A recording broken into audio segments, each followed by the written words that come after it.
أعوذ بالله من الشيطان الرجيم. بسم الله الرحمن الرحيم.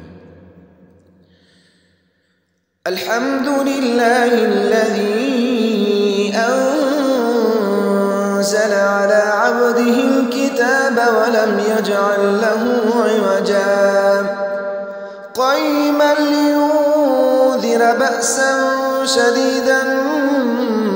من لدنه ويبشر المؤمنين الذين يعملون الصالحات أن لهم أجرا حسنا ماكثين فيه أبدا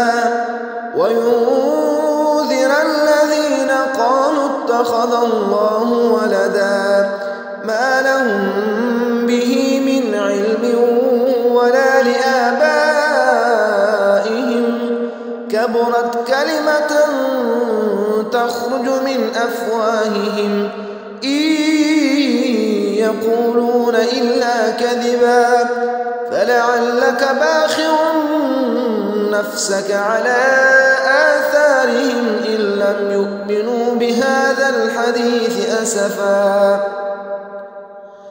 إنا جعلنا ما على الأرض زينة لها لنبلوهم أيهم أحسن عملا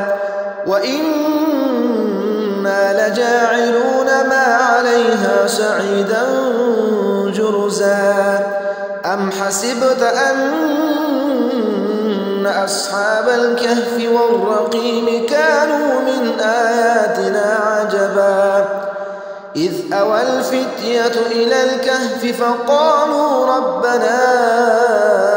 آتنا من لدنك رحمة وهيئ لنا من أمرنا رشدا فضربنا على آذانهم في الكهف سنين عددا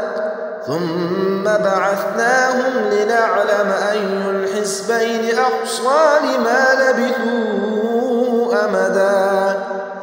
نحن نقص عليك نبأهم بالحق إنهم فتية آمنوا بربهم وزدناهم هدى وربطنا على قلوبهم إذ قاموا فقالوا ربنا رب السماوات والأرض لن ندعو من دونه إلها لقد قلنا إذا شططا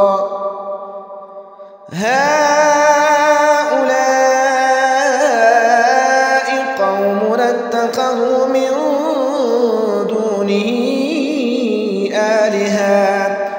لولا يأتون عليهم بسلطان بين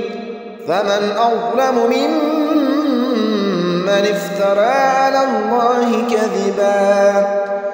وإذ اعتزلتموهم وما يعبدون إلا الله فأووا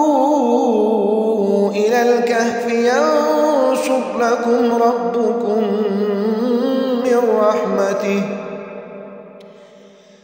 ينشر لكم ربكم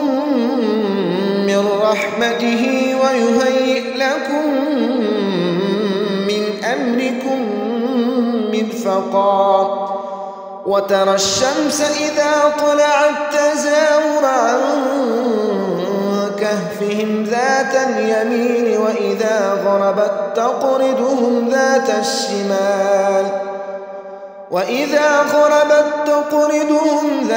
الشمال وهم في فجوة منه ذلك من آيات الله من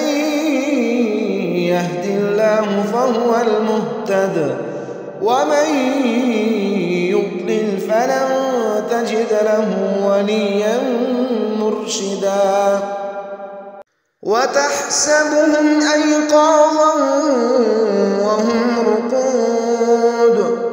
ونقلبهم ذات اليمين وذات الشمال وكلبهم باسط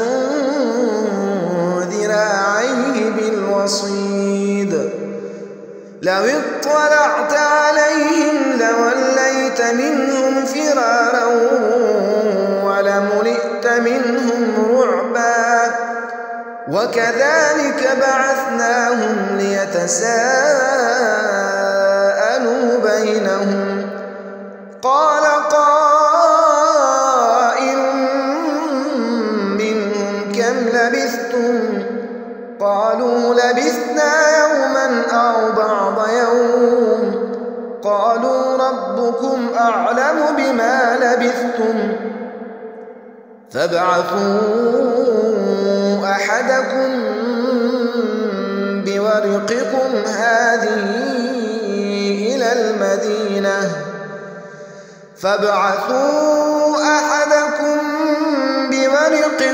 هذه إلى المدينة فلينظر أيها أزكى طعاما فليأتكم برزق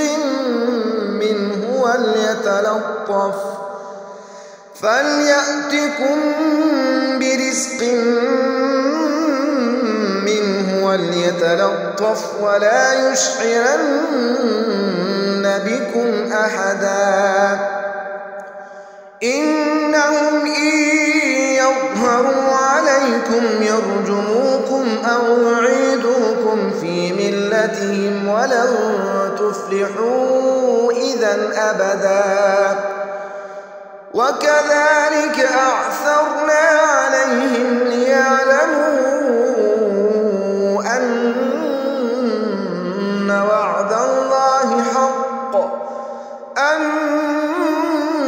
وعد الله حق وأن الساعة لا ريب فيها